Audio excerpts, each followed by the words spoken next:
नमस्कार, आप देख रहा है इंडिया और मैं हूं नगमा। शुरुआत करते हैं एक अजीबोगरीब खबर के साथ। खबर आई है कि एक प्रेमी के शव के पास बैठकर प्रेमिका ने हल्दी लगाई, मंगलसूत्र पहना और कुमकुम से भरी अपनी मांग। प्रेम की ये कहानी हैरान करने वाली है। महाराष्ट्र के नांदेड़ में प्रेम का विरोध करने वाले लड़की के परिवार वालों ने लड़की के प्रेमी की बेरहमी से हत्या कर दी और हत्या के बाद मृतक प्रेमी के घर गई और अंतिम संस्कार से पहले अपने माथे पर सिंदूर लगाया। इस घटना ने पूरे इलाके में हड़कंप मचा दिया है।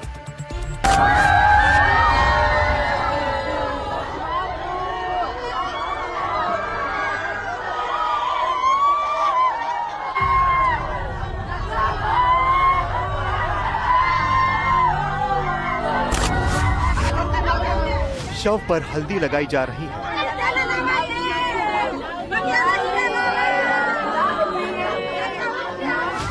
माथे पर सिंदूर लगाया जा रहा है।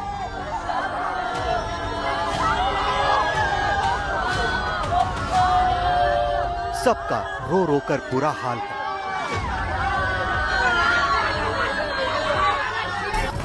प्रेमी की हत्या हो गई तो प्रेमिका ने शव के पास बैठ जिंदगी उसके प्रेम और याद में गुजारने की कसम ले ली।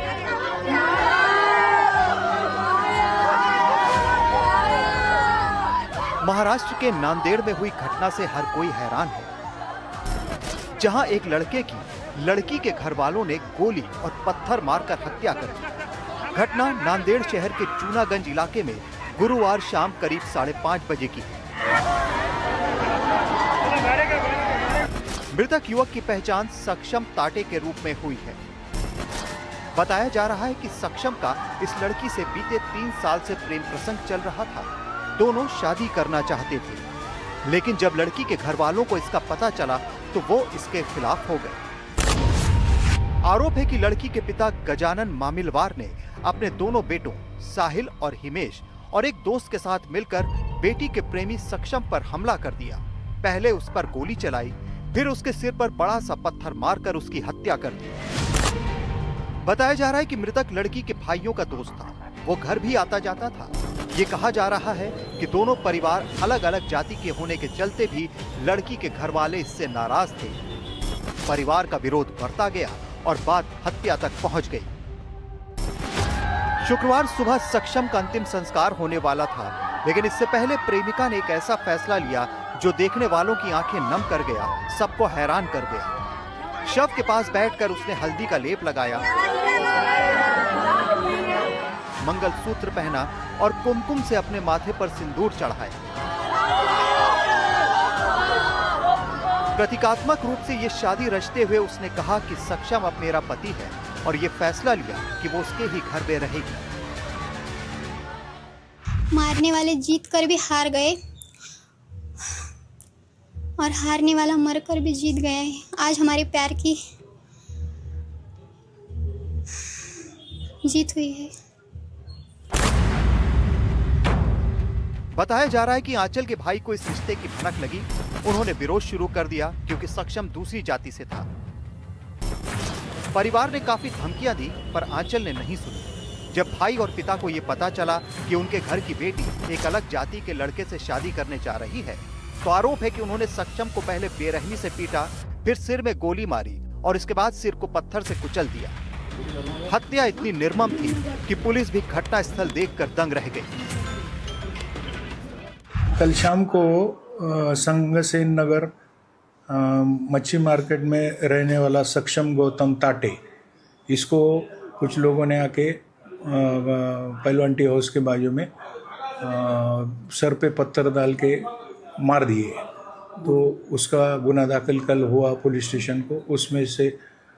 उसके 6 आरोपी हमने अटक किए हैं और उनका आज PCR 3 दिन का मिला है और उसका डिटेल तपास अभी चालू है। आंचल का कहना है कि मारने वाले जीत कर भी हार गए। मारने वाले जीत कर भी हार गए और हारने वाला मरकर भी जीत गया है। आज हमारे प्यार की जीत हुई है।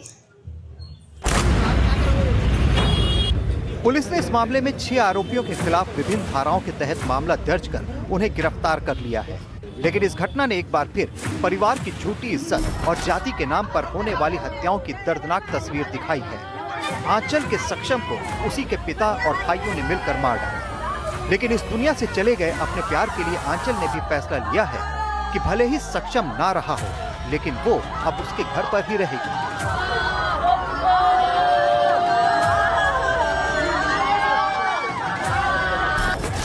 नांदेड़ से bureau report, NDTV India.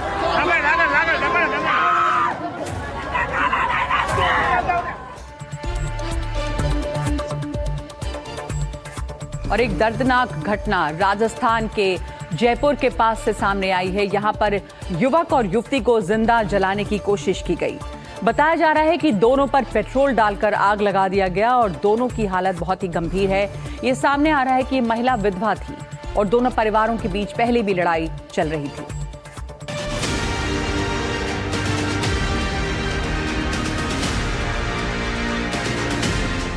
Petrol छिड़क कर लगा दिया।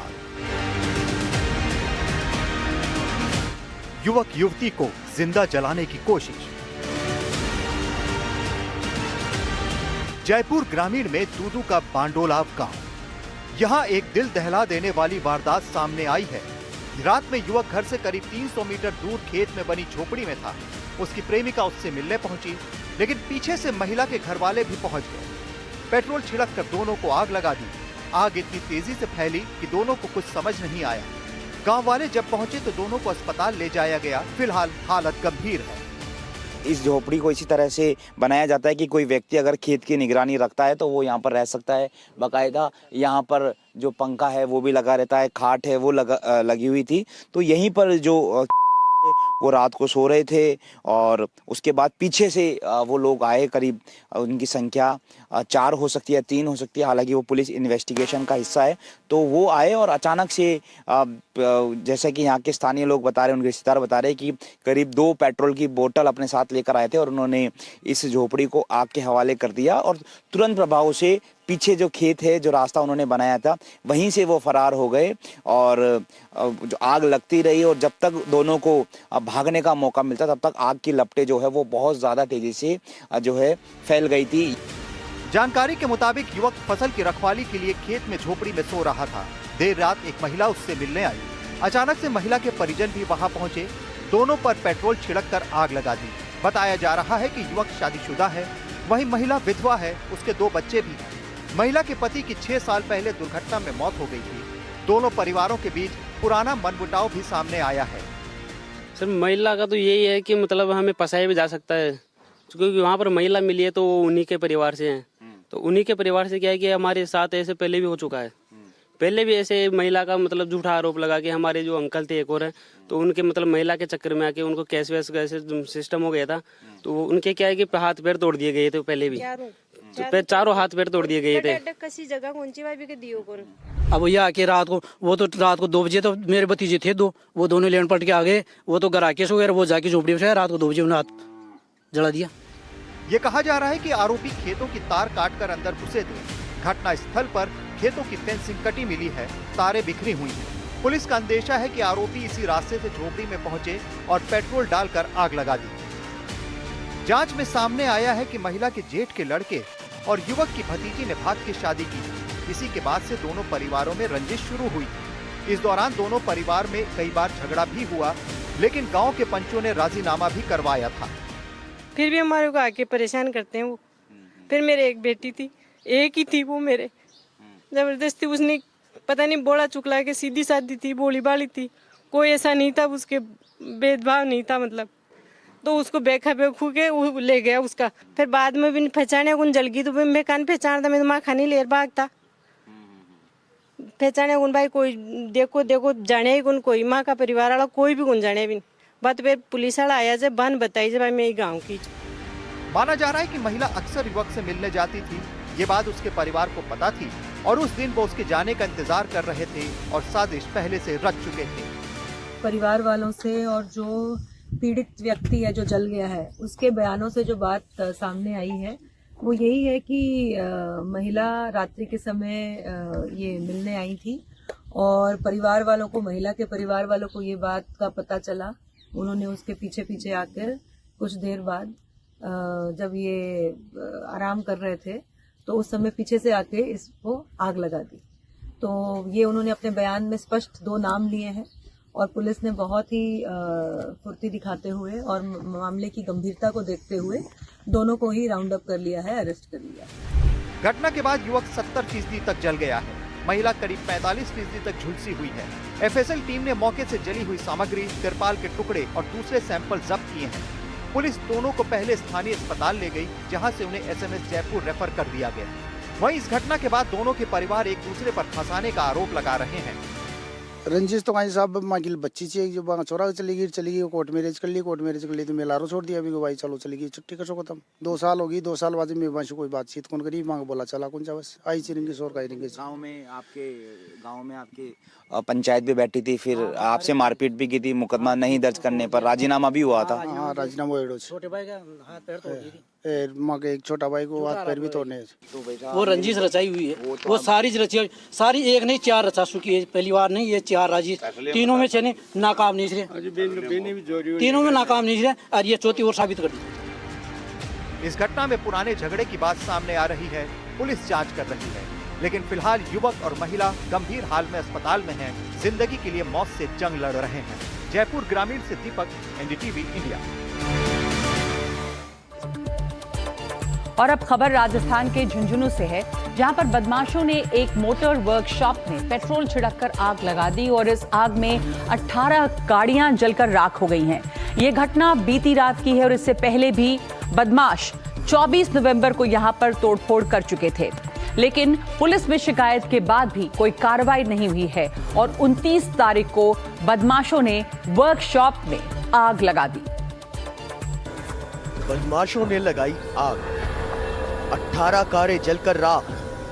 मोटर्स वर्कशॉप में लगाई आग, पहले धमकी दी, फिर जला दिया मोटर्स वर्कशॉप।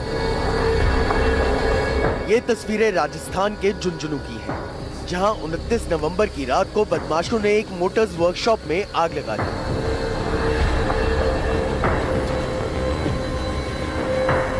ये घटना रात करीब 10 बजे की है। आसपास के लोगों ने देखा कि मन्नत मोटर्स वर्कशॉप से आग की लपटें उठ रही हैं। लपटें देखकर लोगों ने पुलिस और दमकल को सूचना दी। नगर परिषद की दमकल मौके पर पहुंची। आग बुझाने की कोशिश की गई, लेकिन आग इतनी भयानक थी कि उसे बुझाने में कड़ी मशक्कत लग रही थी। आसपास के लोग भी अपने स्तर पर आग बुझाने की कोशिश कर रहे थे, लेकिन आग पर काबू नहीं पाया जा सका। देखते ही देखते आग ने विकराल रूप ले लिया। वहां खड़ी गाड़ियों में पेट्रोल और डीजल था, इसलिए आग ज्यादा भड़क रही थी। इस दौरान रुक रुक कर धमाके भी हुए, जिससे पूरे इलाके में अफरा तफरी मच गई।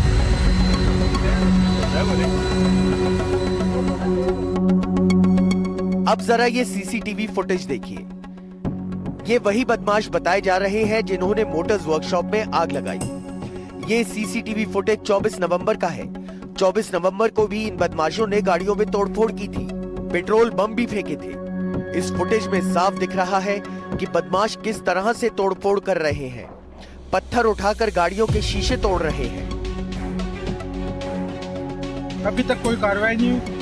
मोटर्स वर्कशॉप के संचालक नासिर राठौड़ ने बताया कि उन्होंने 24 नवंबर को इस घटना की शिकायत पुलिस स्टेशन में की थी, लेकिन पुलिस ने कोई कार्रवाई नहीं की तो बदमाशों के हौसले बढ़ गए और उन्होंने 29 नवंबर की रात को इस मोटर्स वर्कशॉप में आग लगा दी। पेट्रोल पंप फेंके थे, उसकी फुटेज सीआई को कोतवाल को दे दी थी। उसके बाद में डिप्टी साहब को दिए थे। उसके बाद में 2 दिन का टाइम मांगा था और 2 दिन में हम ऐसे कर लेंगे। और कोतवाल यह बात बोलता जाते थे, हाँ देख रहे हैं कर देंगे, 2-3 दिन में करेंगे, 2-3 दिन में करेंगे। अभी तक कोई कार्रवाई नहीं हुई। पहले तो बाईपास उसने मेरे दोस्त मित्र इमरान बारू उसकी गाड़ी के शीशे फोड़े थे, बाकायदा फुटेज दी थी और दी थी। उसके बाद में अभी तक बोला करेंगे 2-3 दिन में, और ये 2-3 दिन में नतीजा आपके सामने जल के 30 गाड़ियों का राख हो गया। इसकी जिम्मेदारी कौन लेता है? प्रशासन लेगा, कौन लेगा? 3 फायर ब्रिगेड की गाड़ियों ने करीब 1.5 घंटे की मशक्कत के बाद इस मोटर्स वर्कशॉप में लगी आग पर काबू पाया। आरोप है कि घटना को चुरू बाईपास रोड निवासी अनिल कुमावत और उसके साथियों ने अंजाम दिया, जिसे लेकर 25 नवंबर को कोतवाली थाने में रिपोर्ट दी गई थी। 10-12 जना का ग्रुप है, पूरे तो कैमरे तोड़े हैं। 10-12 दिन पहले भी मैंने सीआई साहब को परसों भी जाके आया था कोतवाल, तब भी बोला था कि ये शक है मेरे को आधार पे, जो फुटेज है, फुटेज में देखेंगे 2-4 दिन का टाइम, तो 2-4 दिन का टाइम में ये होगा। इसमें तो वो तो मैं बता दूंगा, 2-4 जना का तो नाम पता है। विनोद है, विनोद का भाई है अनिल, अनिल का है सुनील, 3-4 तो ये है, एक लील ग्रो का छोरा है और 5-7 और भी। शुरुआती जानकारी में सामने आ रहा है कि आपसी रंजिश के चलते मोटर्स वर्कशॉप में आग लगाई गई है। पुलिस अब आरोपियों को ढूंढने की कोशिश में लगी हुई है, लेकिन प्रशासन भी सवालों के घेरे में आ गया है, क्योंकि जब इन बदमाशों की शिकायत 24 तारीख को ही की जा चुकी थी, तब इनको पकड़ा क्यों नहीं गया? इस शिकायत को लेकर कोई कार्रवाई क्यों नहीं की गई? अगर पुलिस पहले ही कार्रवाई कर लेती तो बदमाशों के हौसले इतने बुलंद ना होते। Bureau report, NDTV India. और आइए अब दिखाते हैं आपको एक खबर दिल्ली से, जहां पर एक बार फिर से रफ्तार का कहर देखने के लिए मिला है। और ये खबर है दिल्ली के वसंत कुंज इलाके की। साउथ दिल्ली का वसंत कुंज इलाका, यहां पर एक तेज रफ्तार मर्सिडीज गाड़ी ने 3 लोगों को टक्कर मार दी, जिसमें से एक की मौत हो गई। पुलिस ने कार चालक को हिरासत में ले लिया है। फिर दिखा तेज रफ्तार का कहर। मर्सिडीज ने मारी 3 लोगों को टक्कर, एक की मौत, 2 घायल। तेज रफ्तार मर्सिडीज ने ली जान। दिल्ली का वसंत कुंज इलाका, एम्बियंस मॉल के ठीक सामने एक तेज रफ्तार मर्सिडीज का कहर देखने को मिला। इस मर्सिडीज कार ने 3 लोगों को जोरदार टक्कर मार दी। इन 3 लोगों में से एक की मौके पर ही मौत हो गई, 2 गंभीर रूप से घायल हैं। पुलिस के मुताबिक मर्सिडीज कार चला रहे शख्स का नाम शिवम है और वो 29 साल का है। घटना के समय वो अपनी पत्नी और बड़े भाई के साथ मर्सिडीज गाड़ी चला कर आ रहा था। ये सभी लोग एक शादी से लौट रहे थे, तभी गाड़ी एक डिवाइडर से टकराई। गाड़ी का संतुलन बिगड़ा और गाड़ी रास्ता बदलते हुए दूसरी तरफ मुड़ गई। एम्बियंस मॉल के रेस्टोरेंट में काम करने वाले 3 कर्मचारी वहां खड़े हुए थे। उन तीनों को इस कार ने जोरदार टक्कर मारी, जिनमें से एक शख्स जो उत्तराखंड के चमोली का रहने वाला था, उसकी मौत हो गई और बाकी 2 लोग गंभीर रूप से घायल हो गए। आप देख सकते हैं पहले वो डिवाइडर से टकराई, जिस डिवाइडर से टकराने के बाद जो मर्सिडीज है उसने अपना रास्ता बदला और यहाँ पर आप देख सकते हैं इस एम्बियंस मॉल के पास सामने वाले हिस्से के पास वो गाड़ी आई। इधर से होती हुई जो गाड़ी है वो बाहर की तरफ गई। आपको सड़कों पर टायर के मार्क्स भी अभी नजर आएंगे।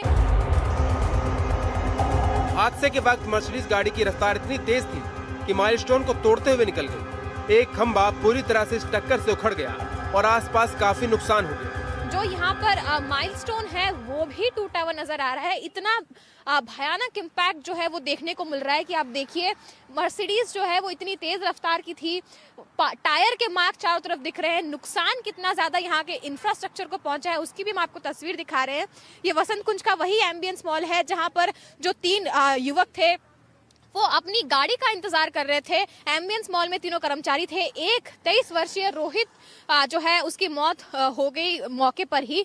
आप देखिए इसी पोल से वो मर्सिडीज जो है वो टकराई, उसके बाद वो पूरी गाड़ी पलट गई और ये पूरा हिस्सा है जहां पर ये पूरा पेड़ जो है वो यहाँ पर आप देख सकते हैं पूरे कंपाउंड में लगाया गया है। गाड़ी का एक टूटा हिस्सा, बोनेट का जो आगे का हिस्सा है वो भी यहाँ पर दिखाई दे रहा है। अब आप इस मर्सिडीज कार की हालत देखिए, इसका आगे का हिस्सा पूरी तरह से तहस नहस हो गया है।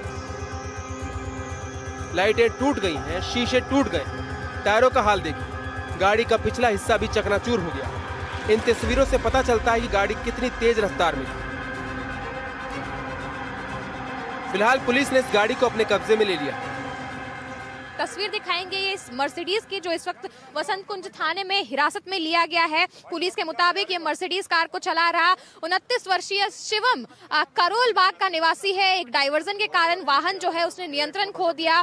कार सड़क के किनारे पर पोल से टकराई और वहां खड़े 3 युवकों को अपने चपेट में ले लिया। फिलहाल आप देख सकते हैं पुलिस ने इसको एक काली चादर से ढक दिया है, लेकिन ये जरूर देखा जा सकता है कि किस तरीके का इम्पैक्ट था कि जो पूरे टायर जो है वो डिसमेंटल हो चुके हैं। गाड़ी गाड़ी के परकच्चे उड़े हुए हैं। आप देख सकते हैं किस तरीके से जो गाड़ी है वो अंदर से टूट चुकी है। फ्यूल जो है वो यहाँ पर लीक होता नजर आ रहा होगा। गाड़ी का जो आगे का बोनेट, अगला हिस्सा है जिसमें बोनेट होता है, वो पूरी तरीके से टूट चुकी है और गाड़ी के ऊपर भी काफी ज्यादा असर जो है वो हुआ है। पुलिस के मुताबिक ये मर्सिडीज गाड़ी अभिषेक की है, जो गाड़ी चला रहे शिवम का दोस्त है। फिलहाल कार चालक पुलिस हिरासत में है और उससे पूछताछ की जा रही है। Bureau report, NDTV India. तो आइए अब आपको बताते हैं कि इस कफ सिरप कांड में बाहुबली नेता धनंजय सिंह का नाम कैसे चर्चा में आया है। कौन है ये धनंजय सिंह? आपको बताते हैं कि धनंजय सिंह का इससे क्या कनेक्शन है। धनंजय सिंह 2 बार विधायक रह चुके हैं और 1 बार सांसद भी रहे हैं। 2002 में वो निर्दलीय विधायक रहे। धनंजय सिंह 2007 में जेडीयू के साथ आकर विधायक बने और 2009 में वो बीएसपी की सीट से सांसद रहे। क्योंकि कफ सिरप मामले में अमित सिंह टाटा नाम के शख्स की गिरफ्तारी हुई है और अमित सिंह टाटा के साथ धनंजय सिंह की काफी तस्वीरें हैं। साथ ही एक वीडियो भी सामने आया है जिसमें बताया जा रहा है कि अमित सिंह टाटा को छोटा भाई बताते रहे हैं। इस वीडियो में ये साफ दिखाई दे रहा है। अब एक और कनेक्शन जिससे धनंजय सिंह घेरे में आ गए। धनंजय सिंह के काफिले में 9,777 सीरीज की गाड़ियां चलती हैं और ये 9777 सीरीज की गाड़ी से अमित टाटा भी चलता था, जो कि कफ सिरप कांड में गिरफ्तार किया गया है। यूपी 9777 का नंबर धनंजय सिंह की गाड़ियों पर देखा गया है और जब अमित सिंह टाटा की गिरफ्तारी हुई तो फिर एसटीएफ को अमित सिंह टाटा से फॉर्च्यूनर मिली। फॉर्च्यूनर गाड़ी बरामद की गई। इस फॉर्च्यूनर गाड़ी का नंबर भी यूपी 9777 है, यानी कि सेम सीरीज की गाड़ी जो अमित सिंह टाटा के पास भी थी। तो इस तरह धनंजय सिंह का नाम इस कफ सिरप कांड में उछल रहा है। हालांकि उन्होंने सोशल मीडिया पोस्ट पर इस मामले को लेकर सफाई दी है और कहा है कि इस मामले की जांच सीबीआई करे। दिल्ली में गिरफ्तार 3 आतंकियों को लेकर दिल्ली पुलिस की एक प्रेस कॉन्फ्रेंस हो रही है। इस वक्त खबर आ रही है कि दिल्ली में 3 आतंकी पुलिस ने गिरफ्तार किए हैं। Pramod Kushwaha, additional commissioner special cell, इस वक्त मीडिया से बात कर रहे हैं। दिल्ली पुलिस स्पेशल सेल ने 3 से ज्यादा आतंकियों को गिरफ्तार किया है। ये तीनों आतंकी आईएसआई के संपर्क में बताए जा रहे हैं। शहजाद भट्टी से जुड़े थे ये तीनों आतंकी, ये भी बताया गया है। आरिफ नाम का आतंकी बिजनौर से गिरफ्तार किया गया है। एमपी, फिरोजपुर और बिजनौर से गिरफ्तारियां हुई हैं इन तीनों आतंकियों की।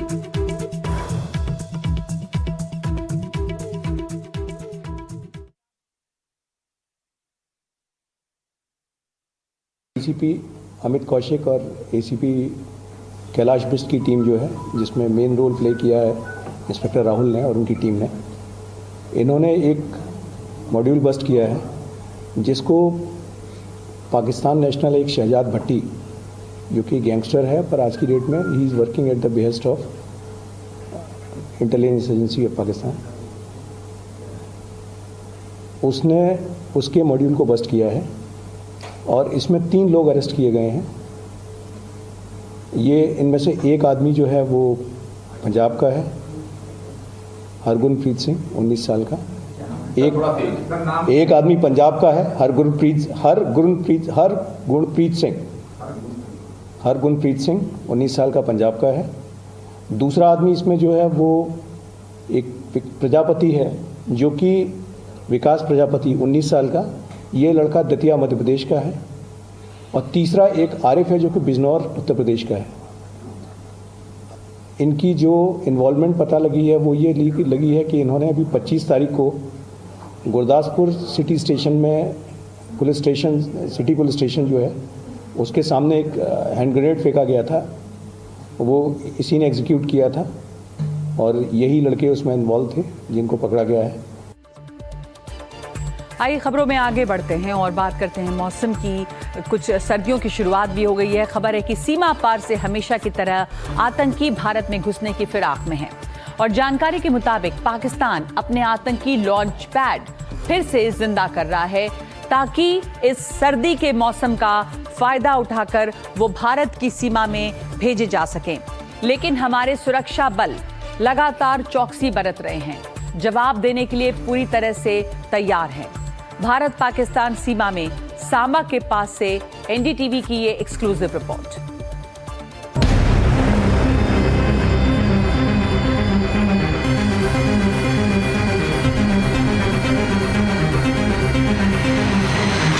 इस बार बचे कुछ और तबाह कर देंगे।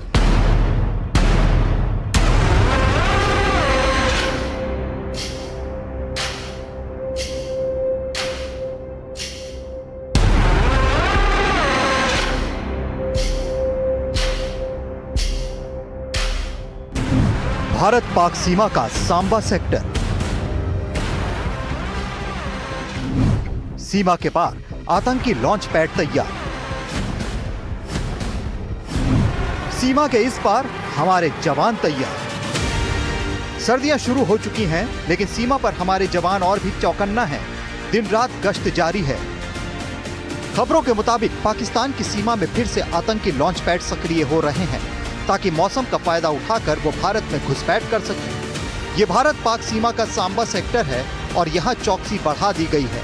ये देखिए पूरा एक एक चप्पा, एक एक इंच पूरी तरह से यहाँ पे स्कैन कर रहे हैं, पूरी तरह से छान रहे हैं। सर्च चल रही है, पेट्रोलिंग चल रही है। ये देखिए बांध का इलाका है क्योंकि उसके पार जो है फेंस है, उसके आगे जो है दुश्मन बैठा है। दुश्मन की अक्सर नजर रहती है कि कहीं से भी कोई भी उन्हें मौका लगे तो यहाँ आतंकवादियों की घुसपैठ करा सके। और यहाँ पे आप देखिए इस समय ये पेट्रोलिंग चल रही है। जानकारी के मुताबिक पाकिस्तान में आतंकी लॉन्च पैड सीमा के साथ साथ बनाए जा रहे हैं। जो पहले बर्बाद कर दिए गए थे उन्हें फिर से जिंदा करने की कोशिश हो रही है। जानकारी के मुताबिक ये लॉन्च पैड पाकिस्तान के अनायतपुर, बड़ा भाई, मसरूर, सुखमत, चक अमरूब, रामरी, जंदियाला, जफरवाला, हरपाल, सरवाल, साइलकोट और नरोवाल में तैयार किए जा रहे हैं। ये सारी जगह भारत के जम्मू, सांबा और कठुआ सेक्टर्स के सामने पड़ती हैं। सीमा के दूसरी ओर इन लॉन्च पैड का इस्तेमाल पाकिस्तान में पल रहे आतंकी करते हैं। जैश और लश्कर के आतंकी यहाँ प्लानिंग करते हैं और भारत के खिलाफ साजिश रचते हैं। सीमा पर बीएसएफ के जवान हाई अलर्ट पर हैं। इनके हाथ में गन है, सर्वेलांस गैजेट है। शाम को गश्त और तेज हो जाती है। ये देखा गया है कि सीमा के पार से टनल बनाकर आतंकी आते हैं। ऐसी टनल्स को ढूंढने के लिए मशीनों का इस्तेमाल किया जा रहा है। जगह जगह स्कैन किया जा रहा है। ये बीएसएफ की एंटी टनल एक्सरसाइज चल रही है। पिछले कुछ सालों में हमने देखा है कि किस तरीके से पाकिस्तानी आतंकवादियों को टनल के द्वारा जम्मू कश्मीर में घुसपैठ करवाते हैं। यही एक वजह है कि सर्दियों का दिन है और यहाँ पे एंटी टनलिंग एक्सरसाइज जारी है। और देखिए किस तरीके से ये सरिये के साथ ये देख रहे हैं कि कहीं कोई कैविटी तो नहीं। पूरी तरह से ये चप्पे चप्पे को छान रहे हैं क्योंकि पिछले 10 सालों में 2 दर्जन के करीब जो है टनल जो है यहाँ पे डिटेक्ट हुए हैं। और पुलवामा जो अटैक हुआ था, बताया जाता है उमर फारूक भी सांबा सेक्टर से ही इन्फिल्ट्रेट करके, टनल द्वारा इन्फिल्ट्रेट करके पुलवामा के इलाके में गया था और उन्होंने ये जो है पुलवामा बॉम्बिंग प्लान की थी जिसमें 40 के करीब सीआरपीएफ के जवान शहीद हो गए। ये एक वजह है कि हमारे जो बीएसएफ के यहाँ पे जवान है कोई भी चांस नहीं लेना चाहते।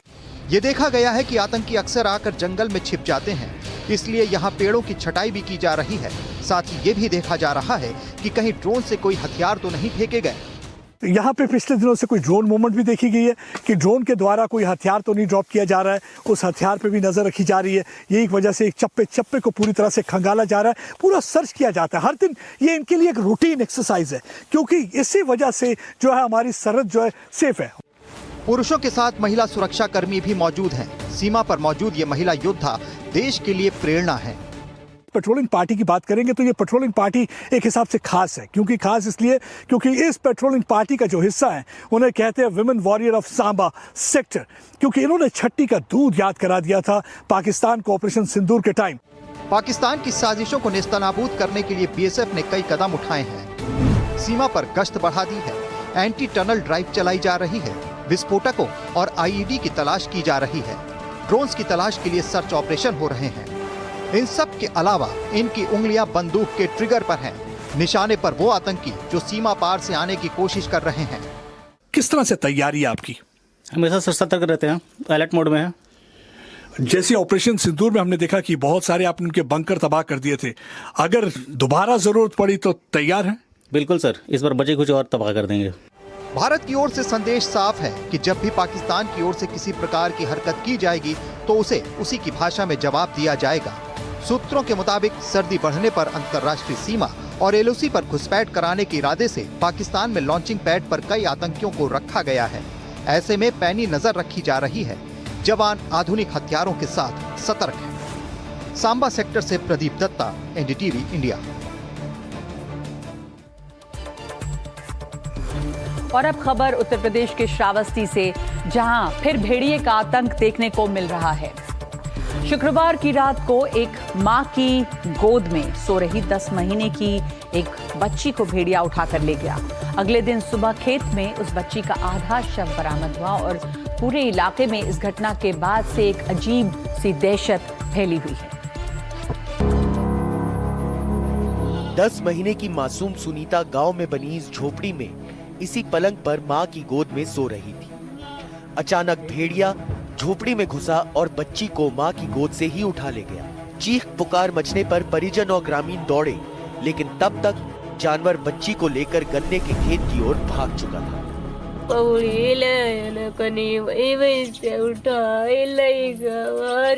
दादा गोदी में से उठा ले गया है ना? हाँ, जाने नहीं पाए नहीं रे दादा। हतवा मारे सही धारा रनिय को मरे उठाई ले के रे दादा। अच्छा, आप लोगों को जानकारी कब हुई? 12 बजे 12:30 बजे उठन है रे दादा। ये उठी तभी देखे 10:30 बजे हम सुबह न है रे दादा। जब तलाश की गई तो बच्ची का शव घर से लगभग 100 मीटर दूर गन्ने के खेत में मिला। शव की बुरी हालत थी। शव का आधा हिस्सा गायब था। रात 1:45 बजे अपने माँ के पास बच्ची सो रही थी। किसी भेड़िया या कोई जानवर पहुँचे उठा ले गए। उसके बाद आधे घंटे के बाद जान पाए, तब जा करके हेरे लागे तो गन्ना के खेत में वो खा रहा था। और जब उसको पाए तो मृत के समय पाए, जिंदा नहीं थी बच्ची। बच्ची की उम्र क्या थी? बच्ची की उम्र लगभग 10 महीना। घटना की सूचना मिलते ही वन अधिकारी अपनी टीम के साथ मौके पर पहुंचे। अधिकारियों ने घटना स्थल का निरीक्षण किया और गांव वालों को इस जानवर के प्रति सतर्क रहने की सलाह दी। वन विभाग ने गांव और आसपास के इलाकों में सुरक्षा और निगरानी बढ़ा दी है। मासूम की दर्दनाक मौत से गांव वालों में भारी रोष और दहशत का माहौल है।